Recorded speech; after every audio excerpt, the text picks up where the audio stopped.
So the introduction for section 1.1 and class activity 1 begins with the look at what a quadratic equation is and telling different parts of the quadratic equation and what it can actually tell us about the solutions to those particular equations. So flashback quick to what a quadratic equation is. Anytime you see the words quadratic equation, you have to think it's going to be an equation in the form of this: ax squared plus bx plus c equals 0.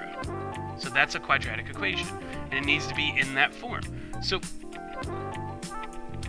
the quadratic formula says that if we have an equation set up like this, then we have x is going to equal negative b, which is b is the number of x's in the quadratic equation, or the number of single variables, plus or minus the square root of b squared minus 4ac,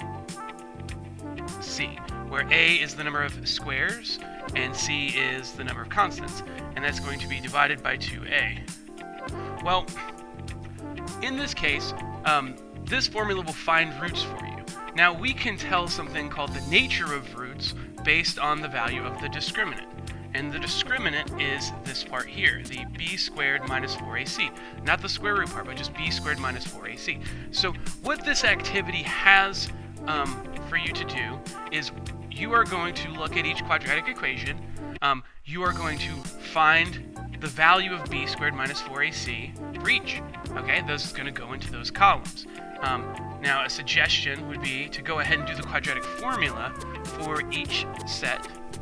So A through F, find the quadratic formula. You're going to list the discriminant here. You're going to list the roots, or the answers to what x equals, in that column.